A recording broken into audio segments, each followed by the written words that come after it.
ಹಾ ಈಗ ಮಾತಾಡಿ. Hi guys. ಅಯ್ಯೋ B.Ed ಎಕ್ಸಾಮ್ ಮುಗಿಸ್ಕೊಂಡು ಮನೆಗೆ ಹೋಗ್ಬಿಟ್ಟು ಮಠ ಸೇರ್ಕೊಂಡು ಹೋಗ್ತಾ ಇದ್ದೀವಿ ನೋಡಿ. ಇದು ಸಂಸಾರ ಜೀವನ ಬೋರ್ ಆಗ್ಬಿಟ್ಟಿದೆ, ಅದಕ್ಕೆ ಮಠ ಸೇರ್ಕೊಂಡು ಹೋಗ್ತಿರೋದು. ನಿಮಗೆ ಓದಿ ಬೋರ್ ಆಗಿದೆ ನೋಡಿ. ಚೇತನ ಅವ್ರನ್ನೂ ಕರ್ಕೊಂಡು ಹೋಗ್ತಾ ಇದ್ದೀವಿ. ಪಾಪ ಮದ್ವೆ ಎಂತ ಇಲ್ಲ, ಮಠ ಸೇರ್ಸೋಣ. ಹೌದು, ಸಾಕು ಓದಿದ್ದು. ಮಠ ಕಾಣಿಸ್ತುಂಟು ಅಲ್ಲಿ. ನಾವುಗಳು ಯಾವನಾದ್ರೂ ಮೊಬೈಲ್ ಕಿತ್ಕೊಂಡು ಹೋದ್ರೆ ಹೋಯ್ತು. ವಿಡಿಯೋ ನಾನು ಫೋಟೋ ಅಂತ ನೋಡ್ತಾ ಇದ್ದೀನಿ. ವಿಡಿಯೋ ಮಾಡ್ತಿರೋದು. ಹಾಂ, ಪೀಸ್ ಫಾಸ್ಟ್ ಫಾರ್ವರ್ಡ್ ಮಾಡಿದ್ರೆ ಚೆನ್ನಾಗಿರುತ್ತೆ. Hey guys, welcome back to my YouTube channel. ಹೇಗಿದ್ದೀರಾ? ಎಲ್ಲರೂ ಚೆನ್ನಾಗಿದ್ದೀರಾ? ನಾನು ಸಹ ತುಂಬಾ ಚೆನ್ನಾಗಿದ್ದೀನಿ. ನಮ್ಮದು B.Ed ಎಕ್ಸಾಮ್ ಕಂಪ್ಲೀಟ್ ಆಯಿತು. ಸೊ ನಾವಿನ್ನು ತುಮಕೂರಿಗೆ ಏನು ಹೋಗಲ್ಲ ಅಂತ ಹೇಳಿಬಿಟ್ಟು ಲಾಸ್ಟ್ ಒಂದು ಸಿದ್ಧಗಂಗಾ ಮಠಕ್ಕೆ ಹೋಗಿ ಬರೋಣ ಅಂತ ಹೇಳಿ ನಾವು 3 ಜನ ಹೊರಟ್ವಿ. ನಾವು 3 ಜನ ಫ್ರೆಂಡ್ಸ್, ನಾವು 3 ಜನ ಹೊರಟ್ವಿ. ಅಲ್ಲೇ ಬಸ್ ಸ್ಟ್ಯಾಂಡಿಂದ ಸಿಟಿ ಬಸ್ಗೆ ಹೋದ್ವಿ. ಸಿಟಿ ಬಸ್ಗೆ ಹೋಗ್ಬಿಟ್ಟು ಅಲ್ಲಿ ಕ್ಯಾತ್ಸಂದ್ರದಲ್ಲಿ ಇಳ್ಕೊಂಡ್ವಿ. ಕ್ಯಾತ್ಸಂದ್ರದಲ್ಲಿ ಇಳ್ಕೊಂಡು ಒಂದು ಸ್ವಲ್ಪ ದೂರ ವಾಕಬಲ್ ಡಿಸ್ಟೆನ್ಸ್ 1 ಕಿಲೋಮೀಟರ್ ಆಗುತ್ತೆ ಮಠಕ್ಕೆ. ಸೊ ಅಲ್ಲಿಗೆ ನಾವು ರೀಚ್ ಆದ್ವಿ. ನಮ್ಮದು ಎಕ್ಸಾಮ್ ಮುಗ್ದಿರೋದು 11:30ಗೆ ಎಕ್ಸಾಮ್ ಮುಗೀತು. ಬಟ್ ನಾವು ಬಸ್ನ ಹುಡುಕಿ ಆ ಬಸ್ಸಾ ಈ ಬಸ್ಸಾ ಅಂತ ಹೇಳಿ ಹುಡುಕೊಂಡು ಮಠಕ್ಕೆ ಹೋಗಿ ಸೇರುವಷ್ಟರಲ್ಲಿ 1 ಗಂಟೆ ಆಯಿತು. ಕರೆಕ್ಟಾಗಿ ಊಟ ಟೈಮ್ ಆಗಿತ್ತು. ಊಟ ಟೈಮ್ ಆಗಿರೋದ್ರಿಂದ ನಾವು ಫಸ್ಟ್ ಊಟ ಮುಗಿಸ್ಕೊಂಡು ಆಮೇಲೆ ಮಠದಲ್ಲಿ ಏನೇನಿದೆ ಎಲ್ಲ ನೋಡೋಣ ಅಂತ ಹೇಳಿ ಹೋದ್ವಿ. ಏನು ಅಂತ ಹೇಳಿದ್ರೆ, ಅಲ್ಲಿಯ ಮಕ್ಕಳಿಗೆ ತುಂಬ ಒಳ್ಳೆಯ ಒಂದು ಸಂಸ್ಕಾರವನ್ನು ಹೇಳ್ಕೊಡ್ತಾರೆ. ಎಷ್ಟು ಚೆಂದ ಅನಿಸುತ್ತೆ, ಎಷ್ಟು ಖುಷಿಯಾಗತ್ತೆ ಅಂದರೆ ಅವರ ನಡ್ಕೊಳ್ಳುವಂಥ ರೀತಿಯಾಗಿರ್ಬೋದು. ಈ ಬಡ ಮಕ್ಕಳಿಗೆ ಆ ಮಠದಲ್ಲಿ ತ್ರಿವಿಧ ದಾಸೋಹವನ್ನು ಅವರು ನೀಡ್ತಾ ಇದ್ದಾರೆ ಅಂತ ಹೇಳಿದ್ರೆ ತುಂಬಾ ಗ್ರೇಟ್. ವಿದ್ಯೆ ಕೊಡ್ತಾರೆ, ವಸತಿ ಕೊಡ್ತಾರೆ, ಊಟ ಕೊಡ್ತಾರೆ, ಎಲ್ಲ ಕೊಡ್ತಾರೆ. ನಾವು ಇಲ್ಲಿ ಮಠದ ಒಳಗಡೆ ಎಂಟ್ರ್ ಆಗ್ತಾ ಇದ್ವಿ ಅಂತ ಹೇಳಿದರೆ ದಾಸೋಹ ಊಟ ಎಲ್ಲಿ ಕೊಡ್ತಾರಲ್ವ, ಸೊ ಅಲ್ಲಿಗೆ ಎಂಟ್ರ್ ಆಗ್ತಾ ಇದ್ದೀವಿ. ಮತ್ತು ಇನ್ನೊಂದೇನು ಅಂತ ಹೇಳಿದರೆ, ನಂಗೆ ಬೇಜಾರಾಗಿರೋದು ಒಂದು ಅಂತ ಹೇಳಿದರೆ, ಅಲ್ಲಿ ಸ್ಲಿಪ್ಪರ್ ಇಡಬಾರ್ದು ಅಂತ ಹೇಳಿ ಬೋರ್ಡ್ ಹಾಕಿದ್ದಾರೆ. ಸ್ಲಿಪ್ಪರ್ ಇಟ್ಕೊಳ್ಳೋದಕ್ಕೆ ಅಂತಲೇ ಅಲ್ಲೋ ಒಂದು ಕೌಂಟ್ರ್ ಇದೆ. ಸೊ ಅಲ್ಲಿ ಬಿಟ್ಕೊಂಡು ದುಡ್ಡು ಕೊಡಬೇಕಾಗತ್ತೆ ಅಂತ ಅಲ್ಲೇ ಎದುರುಗಡೆ ಎಲ್ಲ ಸ್ಲಿಪ್ಪರ್ಗಳನ್ನ ಬಿಸಾಕಿಟ್ಟಿರ್ತಾರೆ. ಸೊ ಅದೊಂದು ಬೇಜಾರಾಯಿತು. ಮೇಂಟೈನ್ ಮಾಡಬೇಕು ನಾವು ಎಲ್ಲಿಗಾದರೂ ಹೋದಾಗ. ಸೊ ಅಲ್ಲಿಯ ರೀತಿ ನೀತಿಗಳನ್ನ ನಾವು ಫಾಲೋ ಮಾಡಲೇಬೇಕಾಗತ್ತೆ. ಸೊ ನೋಡಿ, ನಾವಿವಾಗ ಎಂಟ್ರ್ ಆದ್ವಿ. ಅಲ್ಲಿ ಹೇಗೆ ಅಂತ ಹೇಳಿದರೆ, ನಾವೇ ಹೋಗಿಬಿಟ್ಟು ತಟ್ಟೆನ ತೊಗೊಂಡು ಆ ತಟ್ಟೆನ ನಾವೇ ಕ್ಲೀನಾಗಿ ವಾಶ್ ಮಾಡಿಕೊಂಡು ತೊಗೊಂಡು ಬಂದು ನಮ್ಮ ಪ್ಲೇಸಲ್ಲಿ ನಾವು ಕುತ್ಕೊಳ್ಬೇಕು. ಊಟ ಎಲ್ಲ ಆದಮೇಲೆ ಆ ತಟ್ಟೆನ ನಾವೇ ಕ್ಲೀನಾಗಿ ವಾಶ್ ಮಾಡಿ ಇಡಬೇಕು. ಯಾಕಂತ ಹೇಳಿದರೆ ಬೇರೆಯವರಿಗೆ ಯೂಸ್ ಆಗಬೇಕಲ್ವಾ. ಸೊ ಅದಕ್ಕೋಸ್ಕರ ಅಲ್ಲಿ ಸೋಪ್ ಎಲ್ಲ ಇಟ್ಟಿರ್ತಾರೆ, ಅವರು ಸಬೀನಾ ಪೌಡರ್ ಎಲ್ಲ ಇಟ್ಟಿರ್ತಾರೆ. ಅದನ್ನು ಯೂಸ್ ಮಾಡಿಕೊಂಡು ಕ್ಲೀನಾಗಿ ವಾಶ್ ಮಾಡಿ ಇಡಬೇಕು. ಆ್ಯಂಡ್ ಇನ್ನೊಂದು ಏನು ಅಂತ ಹೇಳಿದರೆ, ಇದು ನನಗೆ ತುಂಬಾ ಇಷ್ಟ ಆಗಿರೋದು, ನಾವು ತಟ್ಟೆಗೆ ಎಷ್ಟು ಅನ್ನನ ಫುಡ್ ಏನಿದೆ, ಮುದ್ದೆ ಆಗಿರ್ಬೋದು, ಅನ್ನ ಆಗಿರ್ಬೋದು, ಏನಾದರೂ ಹಾಕ್ಸ್ಕೊಳ್ಬೋದು. ನಮಗೆ ಎಷ್ಟು ಬೇಕು ಅಷ್ಟೇ ಹಾಕಿಸ್ಕೊಳ್ಬೇಕು.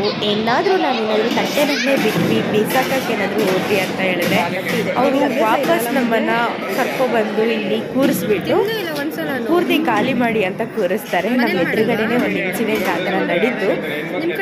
ಆ್ಯಕ್ಚುಲಿ ನಾನು ಅಷ್ಟೇ ಮುದ್ದೆನ ಮುದ್ದೆ ತುಂಬ ಗಟ್ಟಿ ಇದೆ ಬೇಡ ಅಂತ ಹೇಳಿ ಬಿಡೋಣ ಅಂತ ಅಂದ್ಕೊಂಡೆ. ಬಟ್ ಅವ್ರು ನನಗೆ ಬಂದುಬಿಟ್ಟು ಮುದ್ದೆ ಖಾಲಿ ಮಾಡಿ ಅಂತ ಹೇಳಿದ್ರು. ನಾನು ಆಮೇಲೆ ಮುದ್ದೆನ ತಿಂದೆ. ಸೊ ಈ ಥರ ಅದೊಂದು ಒಳ್ಳೆಯದು. ಅವ್ರು ಕೇಳ್ತಾರೆ 1 kg ಅಕ್ಕಿ ಬೆಲೆ ಗೊತ್ತಾ ಅಂತ ಹೇಳಿ ಕೇಳ್ತಾರೆ. ನಮ್ಮ ಎದುರುಗಡೆ ಕೂತಿದ್ರು ಒಬ್ಬರು, ಅವರಿಗೆ ಹಾಗೆ ಕೇಳಿದ್ರು. ಸೊ ಅದಕ್ಕೋಸ್ಕರ ಊಟನ ವೇಸ್ಟ್ ಮಾಡಬಾರ್ದು, ತಿನ್ನೋ ಫುಡ್ಡನ್ನು ವೇಸ್ಟ್ ಮಾಡಬಾರ್ದು. ಅವರು ಫ್ರೀಯಾಗಿ ಕೊಡ್ತಾ ಇದ್ದಾರೆ ಅಂದಮೇಲೆ ನಾವು ವೇಸ್ಟ್ ಮಾಡಲೇಬಾರ್ದು. ಸೊ ಅದಕ್ಕೋಸ್ಕರ ಇದೊಂದು ನನಗೆ ತುಂಬ ಇಷ್ಟ ಆಯಿತು. ಒಳ್ಳೆಯ ಅನ್ನ ಇತ್ತು, ಚಿಕ್ಕ ಮುದ್ದೆ ಇತ್ತು, ಆಮೇಲೆ ತೊಗರಿ ಕಾಳಿನ ಸಾರಿತ್ತು. ಸಾರು ಮಾತ್ರ ಯಮ್ಮಿ ಆಗಿತ್ತು. ಎಂಥ ಟೇಸ್ಟ್ ಆಗುತ್ತೆ ಅಂತ ಹೇಳಿದ್ರೆ, ನನಗೆ ತೊಗರಿ ಕಾಳಿನ ಸಾರು ಅಂತ ಹೇಳಿ ನಾನು ಅವತ್ತೇ ತಿಂದಿರೋದು. ಆಮೇಲೆ ನಾವು ಊಟ ಎಲ್ಲ ಮುಗಿಸ್ಕೊಂಡು ಹಿಂಗೆ ಹೊರಗಡೆ ಬಂದ್ವಿ. ಹೊರಗಡೆ ಬರೋಕ್ಕೂ ಅಲ್ಲಿ ಶಿವಯೋಗಿಗಳದ್ದು ಸ್ಟ್ಯಾಚ್ಯೂ ಇದೆ.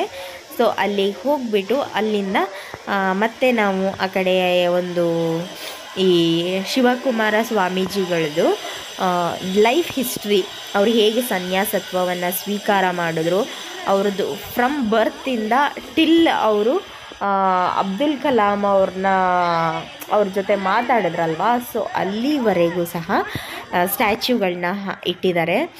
ತುಂಬಾ ಚೆನ್ನಾಗಿದೆ. ನಾವು ಅದನ್ನೇ ನೋಡೋಣ ಅಂತ ಹೇಳಿ ಹೋದ್ವಿ. ಡಿಕ್ಲೇರೇ ಮಾಡಿರಲಿಲ್ಲ ಅಲ್ಲ, ಎಷ್ಟೋ ಏನೋ ಬಂಗಾರಿ ಹುಡುಗರ್ದು ಊಟ ಆಗಲಿ ಅಂತ ವೆಯ್ಟ್ ಮಾಡಿ ಆಮೇಲೆ ಯಾರು ಊಟ ಮಾಡಲ್ಲ ಅಂತ ಆಮೇಲೆ ಡಿಕ್ಲೇರ್ ಮಾಡಿದಂತೆ ನ್ಯೂಸ್ಗಳಿಗೆ, ಟಿವಿಗೆಲ್ಲ. ಗದ್ದಿಗೆ ಓ ಇಲ್ಲೇನಾ?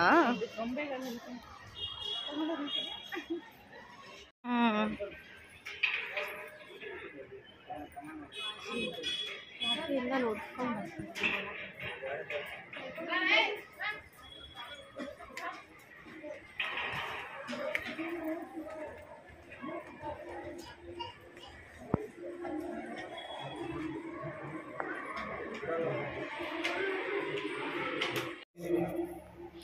ಇದು ಶಿವಕುಮಾರ ಸ್ವಾಮೀಜಿಗಳನ್ನ ಹೂತಿರ್ತಾರಲ್ವ, ಸಮಾಧಿ ಮಾಡಿರ್ತಾರಲ್ವ, ಸೊ ಆ ಜಾಗ ಶಿವಕುಮಾರ ಸ್ವಾಮೀಜಿಗಳ ಗದ್ದಿಗೆ ಅಂತ ಹೇಳಿ ಇದೆ.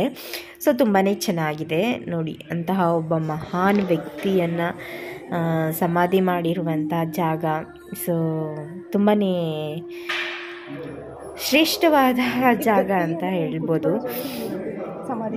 ಎಷ್ಟೊಂದು ಜನ ಅಲ್ಲಿ. ಇನ್ನೊಂದು ಏನು ಅಂತ ಹೇಳಿದ್ರೆ, ಅಲ್ಲಿ ಏನು ಸ್ಟೂಡೆಂಟ್ಸ್ ಇರ್ತಾರಲ್ವ, ಸೊ ಅವರೇ ಕಂಪ್ಲೀಟ್ ಎಲ್ಲ ಇದರಲ್ಲೂ ಅವರುಗಳೇ ಇವಾಗ ಟಿಕೆಟ್ ಕೌಂಟ್ರಲ್ಲಾಗಿರ್ಬೋದು, ಊಟ ಬಡಿಸಲಾಗಿರ್ಬೋದು, ಆಮೇಲೆ ದೇವಸ್ಥಾನದ ಒಳಗಡೆ ಆಗಿರ್ಬೋದು, ಎಲ್ಲ ಅವರೇ ಇರ್ತಾರೆ.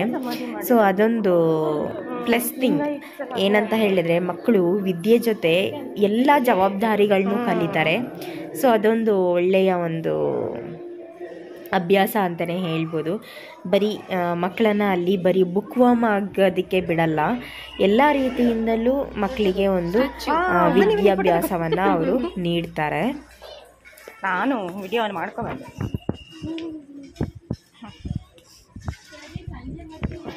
ಯಾರ್ಯಾರು ನೋಡಿಲ್ಲ ಒಂದು ಸಲ ಹೋಗಿ ನೋಡಿ, ನಿಮಗೆ ಖುಷಿ ಆಗತ್ತೆ. ಎಷ್ಟೆಲ್ಲ ಒಂದು ಒಳ್ಳೆಯ ಒಂದು ಮಠ ಇದು. ಅಂದರೆ ಮಠಗಳೆಲ್ಲವೂ ಸಹ ಒಳ್ಳೆಯದೇ ಇರತ್ತೆ, ಆದರೆ ಇಲ್ಲಿ ತುಂಬಾ ಚೆನ್ನಾಗಿದೆ. ತುಂಬ ಖುಷಿಯಾಗತ್ತೆ, ಮನಸ್ಸಿಗೆ ಒಂದು ನೆಮ್ಮದಿ ಅಂತ ಸಿಗತ್ತೆ. ಸೊ ಆದಷ್ಟು ಎಲ್ಲರೂ ಒಂದು ಸಲನಾದರೂ ಹೋಗಿ ನೋಡಿಕೊಂಡು ಬನ್ನಿ. ಆಮೇಲೆ ಅಲ್ಲಿ ದಾಸೋಹ ಮುಗಿಸ್ಬಿಟ್ಟು ಅಲ್ಲಿ ಒಂದು ಹುಂಡಿ ಇದೆ, ನಿಮಗೆ ಇಷ್ಟ ಇದ್ದರೆ ಹಾಕ್ಬೋದು, ಇಲ್ಲ ಅಂತ ಹೇಳಿದ್ರೆ ಇಲ್ಲ. ನಾವು ಹಾಕೋದ್ರಿಂದ ಅದು ಇನ್ನೂ ಎಷ್ಟೋ ಜನ ಮಕ್ಕಳದ್ದು ವಿದ್ಯಾಭ್ಯಾಸಕ್ಕೆ ಹೋಗ್ಬೋದು, ಇಲ್ಲ ಅಂತ ಹೇಳಿದರೆ ಎಷ್ಟೋ ಜನರದ್ದು ಹೊಟ್ಟೆ ತುಂಬಿಸ್ಬೋದು. ಸೊ ಅದಕ್ಕೋಸ್ಕರ ನೆಕ್ಸ್ಟ್ ಇದೇ ನೋಡಿ, ಇದು ಎಂಟ್ರೆನ್ಸು. ಸೊ ಎಂಟ್ರೆನ್ಸಲ್ಲಿ ಶಿವಕುಮಾರ ಸ್ವಾಮೀಜಿಗಳದ್ದು ದೊಡ್ಡದೊಂದು ಪ್ರತಿಮೆ ಥರ ಮಾಡಿದ್ದಾರೆ. ಅದ್ರ ಒಳಗಿಂದನೇ ನಾವು ಹಿಂಗೆ ಎಂಟ್ರಾಗೋದು. ಎಕ್ಸಿಬಿಷನ್ ಥರ ಇದೆ. ಇದಕ್ಕೆ ದೊಡ್ಡವರಿಗಾದರೆ 10 ರೂಪೀಸ್ ಟಿಕೆಟ್ ಇದೆ, ಚಿಕ್ಕ ಮಕ್ಕಳಿಗಾದರೆ 5 ರೂಪೀಸ್ ಟಿಕೆಟ್ ಇದೆ. ಅದೇನು ತುಂಬ ಜಾಸ್ತಿ ಏನಲ್ಲ. ಸೊ ಎಲ್ಲರೂ ಸಹ ಹೋಗಿ ನೋಡಲೇಬೇಕು ಒಂದು ಸಲನಾದರೂ.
ಇಷ್ಟೇ ಗಾಯ್ಸ್, ನಾವಲ್ಲಿ ಮುಂದೆ ದೇವಸ್ಥಾನ ಇತ್ತು, ಸೊ ಅದಕ್ಕೆ ಹೋಗಿಲ್ಲ, ಲೇಟ್ ಆಗತ್ತೆ ಅಂತ ಹಾಗೆ ಬಂದ್ವಿ.